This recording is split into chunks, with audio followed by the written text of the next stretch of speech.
सुनसान गली। शहर के बीचों बीच एक ऐसी गली थी जिसका कोई नाम नहीं था।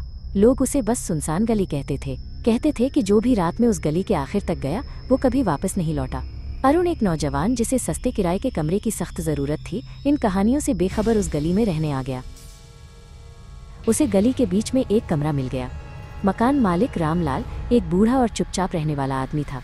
चाबी देते हुए उसने अरुण को सिर्फ एक चेतावनी दी, बेटा, चाहे कुछ भी हो जाए, सूरज ढलने के बाद गली में बाहर मत निकलना। पहली रात अरुण को गली से अजीब आवाजें सुनाई दी, जैसे कोई हवा में फुसफुसा रहा हो।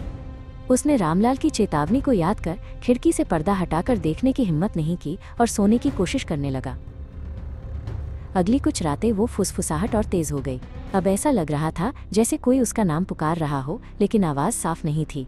अरुण को हर पल ऐसा महसूस होता जैसे कोई उसे देख रहा है, जैसे गली की दीवारें उसे घूर रही हों।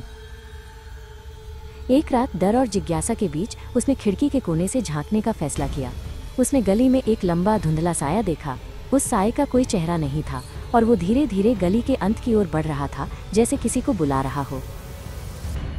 अगले दिन उसने मकान मालिक से उन आवाज़ों और उस साये के बारे में पूछा। रामलाल का चेहरा डर से सफ़ेद पड़ गया। उसने अरुण के कंधे पकड़कर उसे झकझोर दिया और गिड़गिड़ाया, कभी भी उन आवाज़ों के पीछे मत जाना। वो गली बुलाती है और जो जाता है वो उसी का हिस्सा बन जाता है। उस रात फुसफुसाहट एक साफ आवाज़ में बदल गई। कोई बार बार उसका नाम पुकार रहा था, अरुण, आ जाओ। आवाज़ में एक अजीब सा जादू था। अपना सारा डर भूलकर अरुण एक अजीब सी कशिश में दरवाजे की ओर बढ़ गया। उसने गली में कदम रखा। हवा ठंडी और भारी थी। वो फुसफुसाहट अब चारों ओर से आ रही थी। वो बिना चेहरे वाला साया गली के आखिर में खड़ा उसका इंतजार कर रहा था। जैसे ही अरुण उस साये के करीब पहुंचा, उसे गली का भयानक सच दिखाई दिया। गली की दीवारें ईंटों की नहीं बनी थीं। वे अनगिनत इंसानी चेहरों से बनी थीं, जो दर्द और खौफ में हमेशा के लिए जम गए थे। ये वही लोग थे जो कभी वापस नहीं लौटे थे।